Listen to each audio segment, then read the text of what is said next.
Hi, seventh graders, back with you. And our next story for the next person who's going to tell the story for the travelers who are going on their pilgrimage to Canterbury is The Miller's Tale. So this is on page 18 in our books. Please read along and follow along as Mrs. Harper reads. This is The Miller's Tale, A Barrel of Laughs. Down at Ogsney Mead in Oxford lived a carpenter called Oswald. Crusty old miserly, just like him over there. But he had married a pretty young thing called Allison. Now everyone was in love with Allison. She was as pert and as pretty as a squirrel up a tree, though to tell you the truth, she should not have flirted so much with the men. Most of the time she was only joking, like with poor Albusum, the clerk. But Albusum got quite the wrong idea. He was all set to elope with her whenever she said the word. Nicholas was a different pot of jam. Nicholas was a lodger at the carpenter's house, and Allison could just not take her eyes off of him. He was allowed to steal a kiss in the dark of the lauder, and while he helped her hang out the washings. The carpenter, knowing he wasn't the prettiest duck on the pond, was fiercely jealous about his pretty young wife. He never let her go out alone and trusted her in the company of no man except Nicholas. Nicholas is an educated man, he would tell his neighbors proudly, a clever man, a religious man. It was true that Nicholas was clever. It was he who thought up the plot, after all, a plot to make an utter fool of the carpenter. He whispered the plot to Allison, who giggled behind her hand. Then he went to his room with enough food for a fortnight and locked himself in. Where's Nicholas? Said the carpenter 3 days later. He hasn't eaten with us since Monday. Then Allison wrung her hands. I'm worried about him, husband. He locked himself in his room on Monday with nothing to eat. He won't answer to knocking. He must be ill. What can I do? Well, why do you say so, woman? The carpenter leapt up the stairs and hammered on the lodger's door. Nicholas, Nicholas, old son, open up, won't you? And when he got no answer, he threw himself against the door until it fell off its hinges. There sat Nicholas, bolt upright on the edge of his bed. His eyes were lifted towards the ceiling, and a strange humming came from his nose. Lord have mercy! I told you he was religious, cried Oswald. He's in some kind of trance. He's seeing visions. And shaking Nicholas by the hair, he shouted in his ear, Wake up, boys! Snap out of it! One blink, two blinks, and Nicholas closed his mouth with a sigh.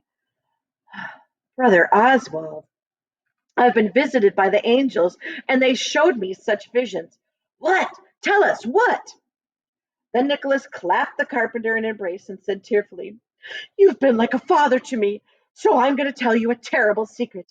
The angels themselves revealed it to me.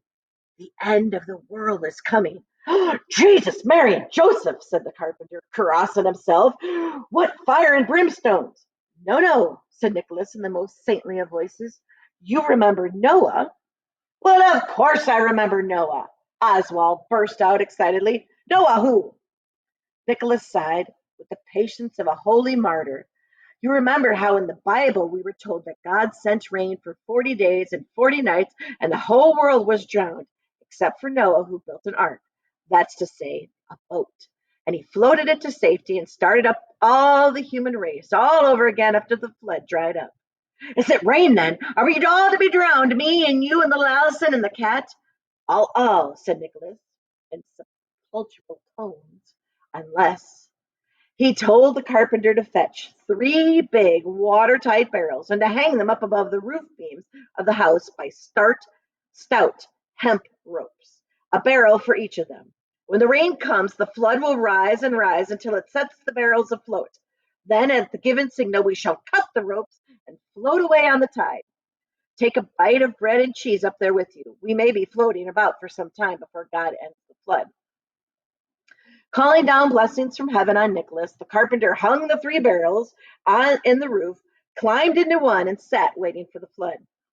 When after an hour or so it got boring waiting for the flood, he dozed off and dreamt he was ruling the empty world with Allison on one side of his throne and Nicholas on the other side. Down below, Nicholas and Allison fell into each other's arms in the fits of helpless, silent laughter. They sat on the settle and held hands and kissed and carried on until the darkest hours of the night, while the whole town was asleep. A sudden soft tapping on the shutters made them both sit upright. It was followed by a quiet, high-pitched coo. Allison, it's me. It's Albusum. Allison, sugar pie, honeybee, baby bubbles, chickadee, give me a kiss, won't you? Everyone's asleep but you and me. Even the moon's hiding herself tonight. Now we can steal a kiss, can't we? Allison clapped her hand over her mouth and then whispered, "What should I do, Nicholas? You'll wake up Oswald." Sure enough, a bleary voice from overhead said, "Has the flood come? Is it time yet?" "No, dear, go back to sleep," called Allison, and soon snores were rending the rafters like a bow saw. But still Albuston was at the window. "What should I do?" hissed Allison. "I suppose he must have his kiss," said Nicholas, rising from the settle. The window was high up, higher than a man's head, and a voice as high as a filleted cod. Nicholas whispered through the shutter, "Dearest boy, how I've longed for this moment! But close your eyes. It's not fitting that a woman should be seen in her night clothes, even on the darkest of nights, and even by one she loves so deeply." And he leaned out of the window to plant a kiss on Album's waiting lips. Allison burst into such a fit of giggles that she had to stuff her apron into her mouth, and still the laughter snortled and snuffed in her nose. Down in the street, Albison heard the giggles, felt Nicholas's beard tickling him and his chin, and guessed at the truth. He danced off down the road with such a heat of temper that his vest all but scorched, but not one sound escaped his lips, only silent, wicked curses. Nicholas gave that little snigger of his, and they returned to the settle to complete unfinished business. Tap, tap, tap. Albelson was back again. "Allison, dearest, that one kiss has fired such a love in me that I shan't sleep a wink without you kiss me again." "Oh, make 'em be quiet," hissed Allison, and Nicholas smirked. Going to the window, he called through the shutters, "This must be the last, dear heart. Now close your eyes, won't you? You may kiss me now."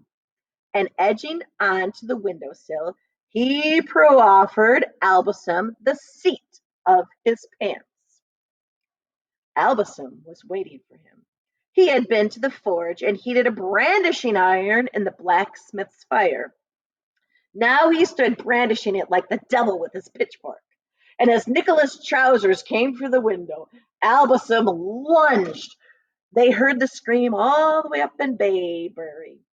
Up in his barrel, the carpenter woke to a noise very like the end of the world, and Nicholas's voice yelling, "Water! Water!" as he galloped around the room and fell over the settle. "It's come! The rains have come!" thought Oswald, and he cut the ropes through, tying his barrel to the roof, thinking to float away. He dropped like a stone. Right on top of the settle, his wife and the lodger, the cat, who had been sleeping in Oswald's lap, gave a yowl and leapt out of the window. It found the streets full of neighbors tumbling out of their beds and out of their doors to find the cause of the commotion. There the neighbors found Oswald, Nicholas, and Allison, the settle, a barrel, and a plentiful supply of bread and cheese, all squandered in a heap. The carpenter was shrieking, "It's the end of the world! Swim for your lives!" And a trickle of smoke was rising from the seat of the lodger's trousers. Who said what, and whether they were believed, I shan't ever know, for at this point the reeve came back with a tongue like a fly swat and demanded that the miller be disqualified from the competition. "He only told that story to spite me. I am a carpenter, aren't I? I'm called Oswald, aren't I?" I thought he was going to chew the ears off his horse, he was so aggravated. Then Priorless Gen Elangine timed in. "Ooh, you made me blush, Master Miller. Regard, monsieur, je suis blushing," she exclaimed, fanning her snow white cheeks. "By Saint Loy, what a coarse story!" She adjusted her whipple so that it sat well back on her forehead. "What we really want," she said coyly, "is a nice story about nice people. No one will mind me saying so, but if we start having stories about the lower class people, we're bound to end up with nasty stories like that. We want a finer sort of story altogether. Glowing phrases, uplifting thoughts. I'm sure there's someone here who can tell us a story in the grand style." The miller scowled at her. Lower class of people, indeed. I suppose you want to stuff about princesses and heroic princes galloping about on chargers, spouting bits of Latin. Priorless and gentility sniffled. Fancy you knowing about romantic literature, a man of your low breeding. The lapdog sprawled against the pommel of Priorless's saddle, began to wiggle and whine. Perhaps it could sense the feelings of Matt and the other working men towards its mistress. Dear, dear little fellow, lisped the nun, has the nasty coarse man upset you? Brother John, the priest, accompanying the priorless, rode his horse into the center of the group and tried to take the sting out of the quarrel. I wonder why poets do always write about princes and princesses, he said as if he were thinking aloud. I vouch I could tell a story in the grand style about the most ordinary folk. Argentine looked annoyed. Mon chéri, John, do we have to tell another story about squalid working people?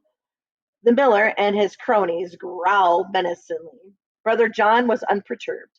I'll go one better, he offered. I'll tell you a story about a couple of common chickens, and you shall see if it doesn't have all the romance of Venus and Aeneas, and all the excitement of Homer's Odyssey. Argentine primped herself in the saddle and getting out a small mirror examined her face intently. A strand of hair had escaped her wimple. She curled it round her finger and it looked most fetching coiled beneath her cheekbone. Oh, all right, John dear, but do make it poetical. You know how sensitive I am. So John began. There once was a small house miles from town. Its one room was dark and soot.